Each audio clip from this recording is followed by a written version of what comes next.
Bernardo, como é que o Covid mudou anos e anos e anos de tentativas de inovação num instante? Será que este também não é um vírus de certa forma irónico? Eu acho que é, acima de tudo, um vírus transformacional. Não é só em coisas más, mas também em algumas coisas boas. Uma delas é que acelerou a necessidade de todas as empresas olharem para a transformação digital de uma forma quase imediata.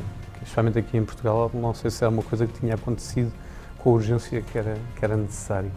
E foi com algum agrado que vi, pelo menos, as empresas portuguesas com grande agilidade de conseguirem fazer em poucos meses aquilo que se calhar andavam a pensar e a arrastar durante alguns anos.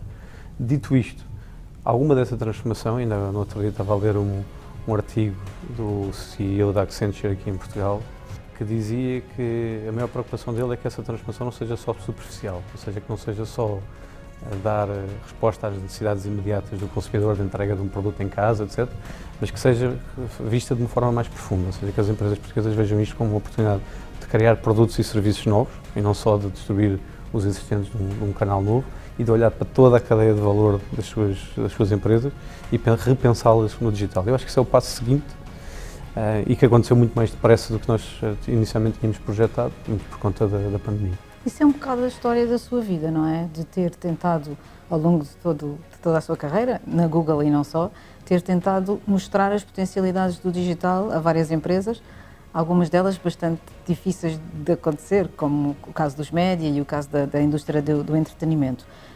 Explique lá, por exemplo, o que é que nessa cadeia de valor que foi alterada, o que é mais fácil que não se mude e que tenha essa evolução constante, e o que é possível que volte para trás? É uma excelente pergunta. Passei muitos anos, por exemplo, com a indústria de Hollywood. Passei muitas viagens para Los Angeles a olhar para a forma como se distribuíam e promoviam filmes internacionalmente a nível global. E quando lá cheguei, deparei-me com o facto da indústria de Hollywood ser, à vista, uma coisa parece mais inovadora do que é, mas na verdade é uma indústria com mais de 100 anos e que tem uma forma de fazer as coisas e que está cristalizada de certa forma. E que, por exemplo, nesta indústria se observa que quando os consumidores passaram a consumir muito mais conteúdo digital e online por estarem fechados em casa, de repente os cinemas estavam fechados e é preciso encontrar formas novas de acelerar essa transformação digital. Por exemplo, o Disney Plus, que foi lançado agora aqui em Portugal, é uma tentativa acelerada de responder a isso, apesar de já ter sido preparada há uma série de anos. Portanto, há coisas que vão ser alteradas primordialmente por causa do comportamento do consumidor. Ou seja, o consumidor é que dita a regra e é a procura do consumidor que vai ditar o quão permanentes essas alterações são. No caso do entretenimento, por exemplo, eu acredito que essa mudança é completamente permanente. Aqui em Portugal, acho que a mudança mais permanente de todas será no retalho, no e-commerce, na procura de bens e serviços e de entrega de produtos em casa, que era uma coisa que em Portugal estava relativamente atrasada em relação ao resto da Europa. A taxa de penetração do e-commerce em Portugal é de qualquer coisa como 36%. No norte da Europa, por exemplo, está nos 85% ou nos 90%, dependendo do país. Portanto, nós tínhamos um problema grande de procura de serviços online por parte dos consumidores, mas também de oferta desses mesmos serviços por causa dessas empresas. Nós ainda não temos os números deste ano, obviamente, mas acredito que há uma mudança total do comportamento do consumidor. E a partir daí, a resposta que as empresas terão de dar terá de ser inequívoca e permanente, porque esta mudança é, na minha ótica, uma mudança para ficar. Isso corre. Nós todos corremos um certo risco, como sociedade, como comunidade, até como cidades, que é de uma certa desmaterialização. O vírus também teve esse efeito, porque nos afastou fisicamente, não é? Não podemos aproximar-nos das pessoas, não podemos ir a tantas festas, não podemos fazer tantos convívios. E depois ainda tem esse drive do digital que também nos tira esse contacto pessoal. Qual é o risco? Eu penso muitas vezes no que é que teria sido esta pandemia sem as ferramentas tecnológicas. Virar um bocadinho a questão ao contrário. E se eu olhar para o que é, por exemplo, o trabalho que o Google fez em oferecer o Classroom de graça às escolas, às universidades, a criar um hub como o Estudo em Casa no YouTube em parceria com o Ministério da Educação, para os miúdos poderem complementar aquilo que viam na telescola. Nós fomos a pensar em tudo aquilo que nós fizemos, por exemplo, a nossa ferramenta de videoconferência, que agora é gratuita para todas as empresas e pessoas do planeta, que não era no início desta pandemia. Fomos a pensar em todas essas pequenas coisas e pensar que, apesar de todas as dificuldades, a quantidade de coisas que foram possíveis de fazer, contactos humanos, contactos profissionais e a pouca normalidade que ainda temos, é pura e simplesmente porque a tecnologia nos permitiu fazê-lo. Portanto, eu vejo aqui a tecnologia como um enorme benefício para a sociedade nesta altura. Eu sei que há controvérsias, etc. Mas sem a tecnologia e sem essas ferramentas, estávamos num sítio muito pior do que nesta altura. Ou seja, ao contrário do que se tem apregoado, que é de nós estarmos cada vez mais distantes, se calhar estamos, pelo contrário, cada vez mais próximos. Eu acredito que a maior parte das ferramentas que existem, por exemplo, o Google Meet, nossa ferramenta de videoconferência, que de repente teve uma explosão enorme de procura e nós decidimos até colocá-la gratuitamente, permite a qualquer pessoa, de qualquer lado do mundo, ter gratuitamente videochamadas com qualquer pessoa, seja de trabalho, de família, etc. Depois, a partir daí, está como é que nós a utilizamos. Não é? Podemos utilizá-la de uma forma mais ativa, para nos manter em contato com os outros, ou não. E pelo menos temos a possibilidade. E sem elas não teríamos sequer essa escolha. Uma das coisas que não se falou, ainda que não se sabe, é o que é que aumentou de uso e se esse aumento de uso é diferente de país para país. Por exemplo, estava a falar do Google Meet. Será que o Google Meet foi mais usado em Portugal do que, em média, em Portugal, do que na Espanha ou do que nos países nórdicos? Qual é que é a evolução? A nossa base tecnológica já não era comparável com alguns países, ou era? E como é que isso se verificou depois nos números? Portugal é um país engraçado, porque Portugal não tem um problema nem de infraestrutura, nem de penetração de internet em si. Ou seja, a penetração nem de smartphones, nada. Portugal tinha um problema de utilização dos serviços para os quais existia essa infraestrutura. Era um bocado um país paradoxal. Tem uma infraestrutura de primeiro mundo, desde o melhor que existe. Tem 1 gigabit em casa, é comum.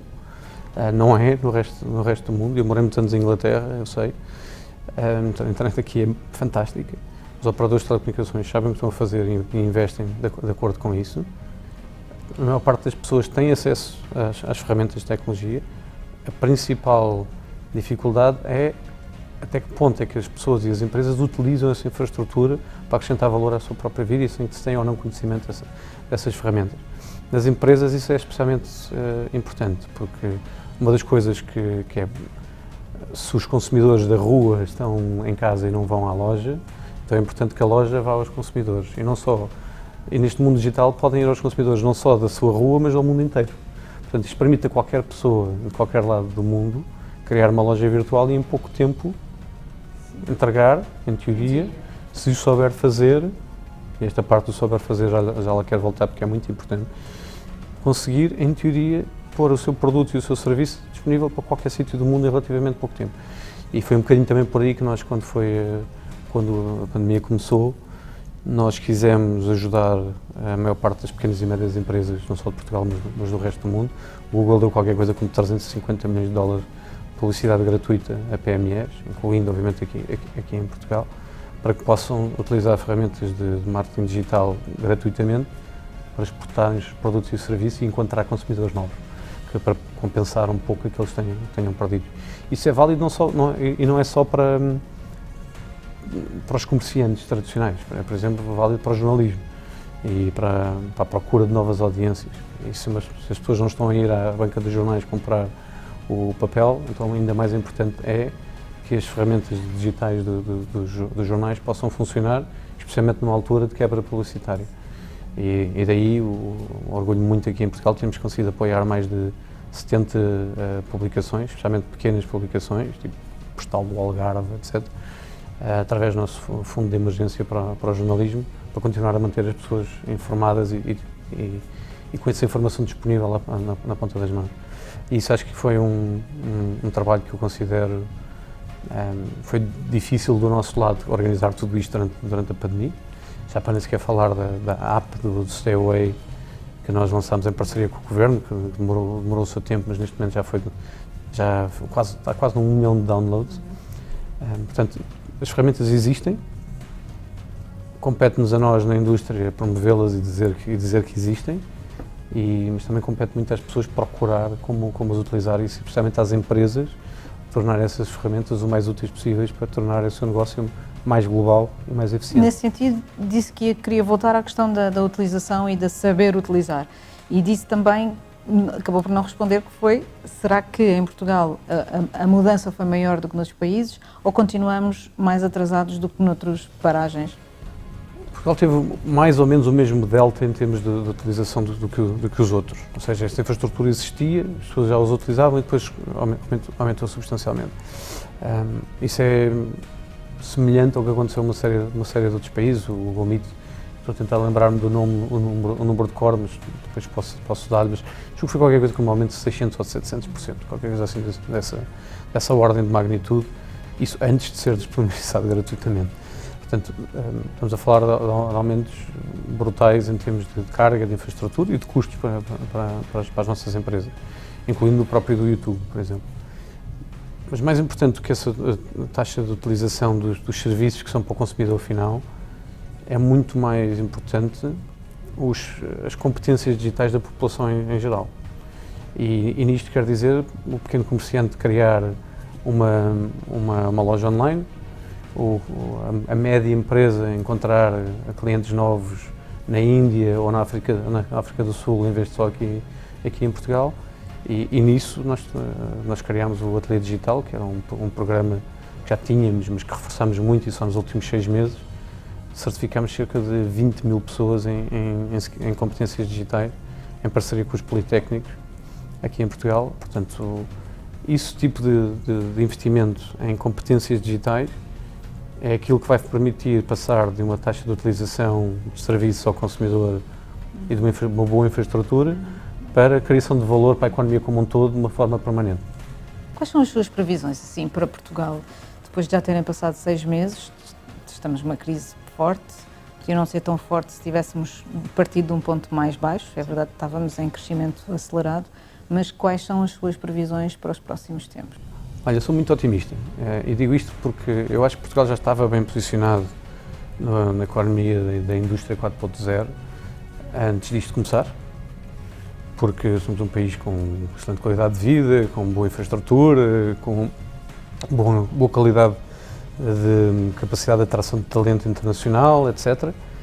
Mas, acima de tudo, sou um otimista porque essa aceleração que a pandemia veio trazer em termos de transformação digital vai-nos pôr ainda mais bem posicionados em todas essas coisas.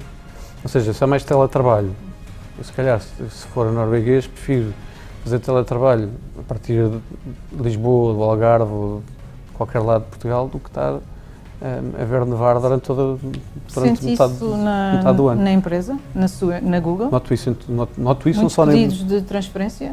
Noto isso não só na empresa, mas como em vários parceiros nossos.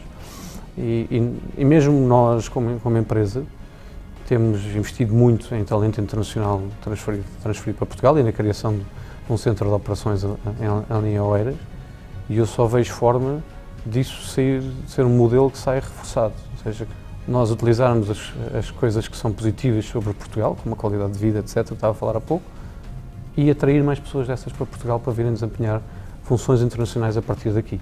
Eu acho que, por exemplo, isso vai permitir uma nivelação dos salários por cima, porque uma pessoa faz trabalho internacional, não é a mesma coisa estar a fazer ocupação para o mercado português, acrescenta mais valor económico, vamos lá.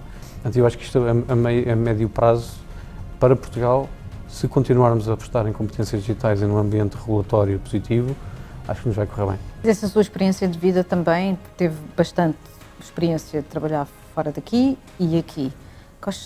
Voltava para trás? Voltava a querer morar fora e trabalhar fora? Isso é uma boa pergunta. É uma pergunta que neste momento não se faz, nem sequer se pode pensar em mudar. Essa pergunta que há 10 anos eu responderia sempre que sim, porque os desafios de trabalhar internacionalmente são sempre interessantes. No entanto, o que aconteceu em Portugal nos últimos 10 anos é que se criaram uma série de empresas e de indústrias novas, às quais está pouca relevância mediática, etc., mas mas são uma nova classe de empreendedores que vieram do mundo das startups, mas que hoje em dia já são empresas gigantes, tipo Talkdesk, OutSystems, Farfetch, etc. E que tornam Portugal um país interessante do ponto de vista de lidar com empresas que têm uma posição internacional e uma estratégia de internacionalização muito interessante. O que é difícil em Portugal é lidar com as empresas que ainda estão a fazer essa transformação e que devia ser mais rápido do que o que acontece hoje em dia. O que é que estar na Google é um pau de dois bicos, como se diz em linguagem comum, que é estar numa empresa interessantíssima e com uma evolução brutal, mas depois é também estar numa empresa que está sempre nas bocas do mundo, de várias maneiras. Como é que o Bernardo lida com isso no dia a dia, nas entrevistas, no seu pensamento sobre aquilo que faz? Sim, aliás, nós internamente até temos uns grupos que como sobreviver a uma festa de família. Sério? Sim, porque mesmo em ambiente familiar ou ambiente entre amigos, nós temos sempre muitas perguntas e as pessoas querem sempre comentar ou saber coisas, etc. Portanto, é normal, com grande exposição e vem uma grande responsabilidade também. E eu acho que muito dessa responsabilidade passa por todos nós que trabalhamos dentro da empresa continuar a viver os valores com que a empresa foi criada e construída. Então é um bocadinho lido com isso de uma forma que me leva a pensar que, com satisfação, que acho que temos feito um bom trabalho e temos feito uma forma de adaptação. Era muito fácil entrar em pânico e fechar-nos em copas e não querer falar sequer com o mundo exterior, mas não, nós somos uma empresa aberta e quero continuar a ter esse diálogo. Acha que os próximos tempos vão ser de uma certa, e o Covid se calhar, ou a Covid se calhar ajudou a isso, vão ser de uma maior tentativa de regulação, tal como já se tinha visto antes desta crise? É natural que assim seja, mais uma vez, com grande exposição, vem grande escrutínio e é natural e saudável que esse escrutínio existe. Acho que nos compete a nós, enquanto indústria e enquanto empresas como a Google, de provar todos os dias, com atos e não com palavras, que estamos cá para fazer coisas que acrescentam valor económico. Mas, acima de tudo, provar que todos os dias, com o trabalho que fazemos e com os projetos que fazemos, com aquilo que implementamos e não com aquilo que dizemos, que estamos cá de uma forma positiva e para acrescentar valor. Eu acho que há 2 anos fez um estudo que mostrava o vosso peso o peso do digital em Portugal, acho que era qualquer coisa como 5% do PIB. Sim. Em 2019, não foi? Sim, até era maior. Eu lembro-me, a coisa mais interessante nesse estudo era a diferença entre onde Portugal está agora versus onde, por exemplo, o Reino Unido estava há 10 anos atrás. Portugal estava com um peso de economia de 5 ou 6%, e o Reino Unido, eu comecei a trabalhar no Google em 2008, e em 2009 o Google fez um estudo parecido no Reino Unido, em que o peso do digital na economia do Reino Unido, já na altura, em 2009, era de qualquer coisa como 9%. Portanto, já passaram 11 anos e nós continuamos com um atraso do peso do digital na economia portuguesa versus o Reino Unido. Neste momento já vai, eu diria, em 14 ou 15 anos. Sim, e nós não sabemos qual é que é o valor hoje. Ou seja, não sabemos pós-Covid se isso alterou fundamentalmente ou não. Achamos que isso deve ter evoluído em todo o lado, aqui em Portugal também. Mas, acima de tudo, é preciso entender essa diferença entre onde é que nós estamos e onde é que poderíamos estar. E onde nós poderíamos estar até tem a ver com embaratecimento de processos, coisas a custarem menos do que custam agora. Certo? Sim, claro, e até no acesso a produtos e serviços internacionais aqui em Portugal. Mas, acima de tudo, o valor principal que nós temos de tirar do digital aqui em Portugal é a nossa capacidade de encontrar consumidores novos, clientes novos para os produtos e serviços que são criados em Portugal. O seu mantra. Mas é aquilo que eu repito ad nauseam a todos os CEOs de todas as empresas que eu encontro. Não é com 10 milhões de consumidores que se vai sobreviver num negócio global. Exceto no turismo, porque eles vêm cá ter connosco. Lá está, há 7 bilhões de consumidores para isso. O turismo é o exemplo perfeito que eu utilizo muitas vezes. Nós exportamos um serviço que é turismo, que está acessível a bilhões de pessoas espalhadas pelo mundo fora. Temos de fazer o mesmo com os têxteis, com os móveis, com tudo o resto da nossa produção industrial. E há outra coisa aqui em Portugal que é interessante, que é nós temos uma capacidade de produção muito interessante, fazemos produtos muito bons, temos poucas marcas. Ou seja, não é só saber exportar, é também saber fazer marcas que tenham impacto no mundo inteiro. Os franceses, os espanhóis, os italianos entendem isso muito bem. As Gucci's e as Pradas e as Cartiers e as Zaras deste mundo são marcas globais. As marcas globais em Portugal contam-se pelos dedos de duas mãos, com sorte. E uma delas é a marca Portugal, do turismo, não é? E isso, a mim, é um grande dor de alma, porque eu acho que com os produtos, com a qualidade de produtos que nós fazemos aqui em Portugal, nós podíamos e devemos fazer muito melhor. Um bom exemplo disso, por exemplo, é agora, durante a pandemia, as máscaras da Mo, que são um produto fantástico em termos técnicos, mesmo um produto fantástico em termos técnicos. Nós próprios no Google comprámos aquelas máscaras a nível internacional, portanto todos os nossos colaboradores estão protegidos por um produto feito em Portugal. Mas daí até por exemplo, montar um projeto em que a Mo pudesse vender essas máscaras diretamente ao consumidor, foi uma coisa que a Sonai fez relativamente rápido. E hoje em dia as máscaras da Mo estão disponíveis para uma série de países da Europa fora, à distância de um clique. Isso é uma coisa que se calhar é impensável há relativamente pouco tempo, mas a ideia de criar marcas que possam suportar a qualidade dos produtos portugueses na venda internacional é algo que é muito urgente e é algo que nós tentamos ajudar aqui também com os projetos que referi. Bernardo, pessoalmente, que lições vai tirar desta pandemia? A nível pessoal, é que a questão do bem-estar e da mental well-being e da qualidade de tempo para pensar e para estar com as pessoas é cada vez mais importante. Eu digo isto porque nós, no Google, tivemos uma preocupação muito grande com a saúde mental dos nossos colaboradores durante este tempo, ao ponto de criarmos feriados Google, várias sextas-feiras, em que demos às pessoas para não irem trabalhar. A empresa inteira fechou naquele dia, porque é o Reset Day. Mas, acima de tudo, nós notámos um grande desgaste nesta questão do teletrabalho. Não é só vantagens, também existe o VC fatigue. E isso é uma coisa que para nós é importante. Porquê? Porque a cultura da empresa depende também do contacto físico e a capacidade de criatividade e inovação também não pode ser só digital. Portanto, este equilíbrio entre o que é a cultura de longo prazo da empresa, a cultura de longo prazo dos colaboradores e a nossa forma de proativamente ativar essa cultura e mantê-la viva, foi um desafio muito grande. E a aprendizagem que tive durante este período foi gigante. Uma das coisas que se aprende enquanto líder é a dar o exemplo e tentar dizer às pessoas, atenção, lá por estarem enfiados em casa, vocês têm de arranjar formas de separar o que é trabalho, o que é vida pessoal, arranjem tempo para vocês próprios, arranjem boas formas de separar aquilo que é o vosso tempo e o tempo da empresa. E para dar o exemplo à minha equipa, eu bloqueava as minhas sextas-feiras à tarde, garantidamente, só para ter tempo para pensar, não estar em videoconferências, etc., ou para fazer coisas que fossem para o meu bem-estar psicológico. E esse tipo de arranjar tempo para a saúde mental é um learning muito grande e que nós vamos tirar daqui para sempre. De que é que tem mais saudades? De conhecer pessoas novas, como a Catarina. Estava no outro dia, observei à minha mulher que já não conhecia ninguém novo desde fevereiro. O nosso filho nasceu em fevereiro, portanto, aquela coisa de bebê, etc. Entretanto, pandemia.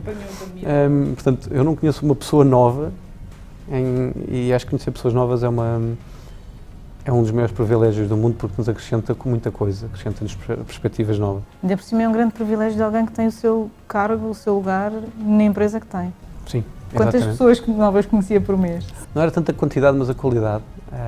Volta e meia encontram-se pessoas que nos fazem mudar a forma de pensar, que nos inspiram e que nos aprendem e que nos ensinam a crescer. E esses momentos, os ingleses chamam serendipity, são difíceis de programar por videoconferência. E, portanto, o que eu sinto mais saudades é do acaso. Obrigada, Bernardo. Obrigado.